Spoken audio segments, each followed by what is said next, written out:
प्यारे बच्चों, सुप्रभात। आज हम पढ़ेंगे गलता लोहा। मोहन के पैर अनायास ही शिल्पकार टीले की ओर मुड़ गए।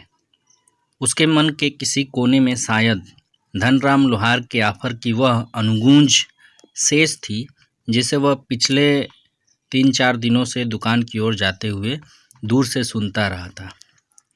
निहाई पर रखे हुए लाल गर्म लोहे पर पड़ती हथौड़े की धप धप आवाज़, ठंडे लोहे पर लगती चोट से उठता ठनकता स्वर और निशाना साधने से पहले खाली निहाई पर पड़ती हथौड़ी की खनक, जिन्हें वह दूर से ही पहचान सकता था। लंबे बेत वाले हंसुए को लेकर वह घर से इस उद्देश्य से निकला था कि अपने खेतों के किनारे उग आई कांटेदार झाड़ियों को काट छाट कर साफ कराएगा। बूढ़े बंशीधर जी के बूते का अब यह सब काम नहीं रहा। यही क्या, जन्म भर जिस पुरहताई के बूते पर उन्होंने घर संसार चलाया था, वह भी अब वैसे कहाँ कर पाते हैं। यजमान लोग उनकी निष्ठा और संयम के कारण ही उन पर श्रद्धा रखते हैं, लेकिन बुढ़ापे का जर्जर शरीर अब उतना कठिन श्रम और व्रत उपवास नहीं झेल पाता। सुबह सुबह जैसे उससे सहारा पाने की नीयत से ही उन्होंने गहरा निश्वास लेकर कहा था, आज गणनाथ जाकर चंद्रदत्त जी के लिए रुद्रपाठ करना था। अब मुश्किल ही लग रहा है। यह 2 मील की सीधी चढ़ाई अब अपने बूते की नहीं। एकाएक ना भी नहीं कहा जा सकता, कुछ समझ में नहीं आता। मोहन उनका आशय न समझता हो ऐसी बात नहीं, लेकिन पिता की तरह ऐसे अनुष्ठान कर पाने का न उसे अभ्यास ही है और न वैसी गति। पिता की बातें सुनकर भी उसने उनका भार हल्का करने का कोई सुझाव नहीं दिया। जैसे हवा में बात कह दी गई थी, वैसे ही अनुत्तरित रह गई। पिता का भार हल्का करने के लिए वह खेतों की ओर चला था, लेकिन हंसुए की धार पर हाथ फेरते हुए उसे लगा वह पूरी तरह कुंद हो चुकी है। धनराम अपने बाएं हाथ से धौकनी फूंकता हुआ दाएं हाथ से भट्टी में गर्म होते लोहे को उलट पलट रहा था और मोहन भट्टी से दूर हटकर एक खाली कनिस्तर के ऊपर बैठा उसकी कारीगरी को पारखी निगाह से देख रहा था। मास्टर त्रिलोक सिंह तो अब गुजर गए होंगे? मोहन ने पूछा। वे दोनों अब अपने बचपन की दुनिया में लौट आए थे। धनराम की आंखों में एक चमक सी आ गई। वह बोला, मास्टर साहब भी क्या आदमी थे लला, अभी पिछले साल ही गुजरे। सच कहूँ आखिरी दम तक उनकी छड़ी का डर लगा ही रहता था। दोनों हो कर हंस दिए। कुछ क्षणों के लिए वे दोनों ही जैसे किसी बीती हुई दुनिया में लौट गए। गोपाल सिंह की दुकान से हुक्के की आखिरी कश खींचकर त्रिलोक सिंह स्कूल की चारदीवारी में उतरते हैं। थोड़ी देर पहले तक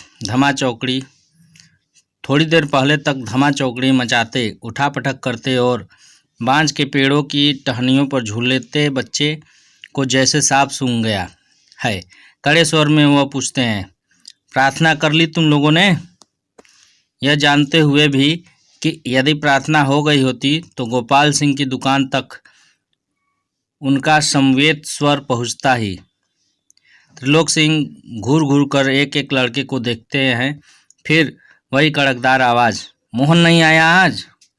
मोहन उनका चहेता शिष्य था, पुरोहित खानदान का कुशाग्र बुद्धि का बालक, पढ़ने में ही नहीं गायन में भी बेजोड़। त्रिलोक सिंह मास्टर ने उसे पूरे स्कूल का मॉनिटर बना रखा था। वही सुबह सुबह हे प्रभु आनंददाता ज्ञान हमको दीजिए का पहला स्वर उठाकर प्रार्थना शुरू करता था। मोहन को लेकर मास्टर त्रिलोक सिंह को बड़ी उम्मीद थी। कक्षा में किसी छात्र को कोई सवाल न आने पर वही सवाल वे मोहन से पूछते और उनका अनुमान सही निकलता। मोहन ठीक ठीक उत्तर देकर उन्हें संतुष्ट कर देता और तब वे उस फिसड्डी बालक को दंड देने का भार मोहन पर डाल देते। पकड़ इसका कान और लगवा इससे 10 उठक बैठक, वे आदेश दे देते। धनराम भी उन अनेक छात्रों में से एक था जिसने त्रिलोक सिंह मास्टर के आदेश पर अपने हमजौली मोहन के हाथों कई बार बेत खाए थे या कान खिंचवाए थे। मोहन के प्रति थोड़ी बहुत ईर्ष्या रहने पर भी धनराम प्रारंभ से ही उसके प्रति स्नेह और आदर का भाव रखता था। इसका एक कारण शायद यह था कि बचपन से ही मन में बिठा दी गई जातिगत हीनता के कारण धनराम ने कभी मोहन को अपना प्रतिद्वंदी नहीं समझा, बल्कि वह इसे मोहन का अधिकार ही समझता रहा।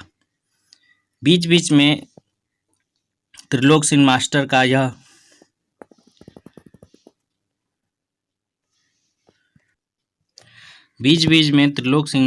यह कहना कि मोहन एक दिन बहुत बड़ा आदमी बनकर स्कूल का और अपने उनका नाम ऊंचा करेगा, धनराम के लिए किसी और तरह से सोचने की गुंजाइश ही नहीं रखता था। और धनराम, वह गांव के दूसरे खेतिहर या मजदूर परिवारों के लड़कों की तरह किसी प्रकार तीसरे दर्जे तक ही स्कूल का मुंह देख पाया था। त्रिलोक सिंह मास्टर कभी कभार ही उस पर विशेष ध्यान देते थे। एक दिन अचानक ही उन्होंने पूछ लिया था, धनुआ, 13 का पहाड़ा सुना तो? 12 तक का पहाड़ा तो उसने किसी तरह याद कर लिया था, लेकिन 13 का ही पहाड़ा उसके लिए पहाड़ हो गया था। 13 एकम 13, 13 दूनी 24, सटाक। एक संटी उसकी पिंडलियों पर माँ सामने लगाई थी कि वह टूट गई। गुस्से से उन्होंने आदेश दिया, जा नाले से एक अच्छी मजबूत संटी तोड़ कर ला, फिर तुझे 13 का पहाड़ा याद कराता हूँ। त्रिलोक सिंह मास्टर का यह सामान्य नियम था। सजा पाने वाले को ही अपने लिए हथियार भी जुटाना होता था, और जाहिर है बलि का बकरा अपने से अधिक मास्टर के संतोष को ध्यान में रखकर टहनी का चुनाव ऐसे करता जैसे वह अपने लिए ही नहीं बल्कि किसी दूसरे को दंडित करने के लिए हथियार का चुनाव कर रहा हो। धनराम की मंदबुद्धि रही हो या मन में बैठा हुआ डर कि पूरे दिन घोटा लगाने पर भी उसे 13 का पहाड़ा याद नहीं हो पाया था, छुट्टी के समय जब माँ साहब ने उसे दोबारा पहाड़ा सुनाने को कहा तो तीसरी सीढ़ी तक पहुँचते पहुँचते वह फिर लड़खड़ा गया था। लेकिन इस बार मास्टर त्रिलोक सिंह ने उसके लाए हुए बेत का उपयोग करने की बजाय जबान की चाबुक लगा दी थी। तेरे दिमाग में तो लोहा भरा है रे, विद्या का ताप कहाँ लगेगा इसमें। अपने थैले से 5-6 दरौतियाँ निकालकर उन्होंने धनराम को धार लगा लाने के लिए पकड़ा दी थी। किताबों की विद्या का ताप लगाने के सामर्थ्य धनराम के पिता की नहीं थे। धनराम हाथ पैर चलाने लायक हुआ ही था कि बाप ने उसे धौकनी फूकने या सान लगाने के कामों में उलझाना शुरू कर दिया, और फिर धीरे धीरे हथौड़ी से लेकर घन चलाने की विद्या सिखाने लगा। फर्क इतना ही था कि जहां मास्टर त्रिलोक सिंह उसे अपनी पसंद का बेत चुनने की छूट दे देते थे, वहां गंगाराम इसका चुनाव स्वयं करते थे और जरा सी गलती होने पर छड़ बेत हत्था जो भी हाथ लग जाता उसी से अपना प्रसाद दे देते। एक दिन गंगाराम अचानक चल बसे तो धनराम ने सहज भाव से उनकी विरासत संभाल ली और पास पड़ोस के गांव वालों को याद नहीं रहा वे कब गंगाराम के ऑफर को धनराम का ऑफर कहने लगे। प्राइमरी स्कूल की सीमा लांघते ही मोहन ने छात्रवृत्ति प्राप्त कर त्रिलोक सिंह मास्टर की भविष्यवाणी किसी हद तक सिद्ध कर दिया तो साधारण हैसियत वाले यजमानों की पुरोहिताई करने वाले वंशीधर तिवारी का हौसला बढ़ गया और वे भी अपने पुत्र को पढ़ा लिखाकर बड़ा आदमी बनाने का स्वप्न देखने लगे। पीढ़ियों से चले आते पैतृक धंधे ने उन्हें निराश कर दिया था। दान दक्षिणा के बूते पर वे किसी तरह परिवार का आधा पेट भर पाते थे। मोहन पढ़ लिख कर वंश का दारिद्र्य मिटा दे, यह उनकी हार्दिक इच्छा थी। लेकिन इच्छा होने भर से ही सब कुछ नहीं हो पाता। आगे की पढ़ाई के लिए जो स्कूल था वह गांव से 4 मील दूर था। 2 मील की चढ़ाई के अलावा बरसात के मौसम में रास्ते में पड़ने वाली नदी की समस्या अलग थी। तो भी बंशीधर ने हिम्मत नहीं हारी और लड़के का नाम स्कूल में लिखा दिया। बालक मोहन लंबा रास्ता तय कर स्कूल जाता और छुट्टी के बाद थका मांदा घर लौटता तो पिता पुराणों की कथाओं से विद्याव्यसनी बालकों का उदाहरण देकर उसे उत्साहित करने की कोशिश करते रहते।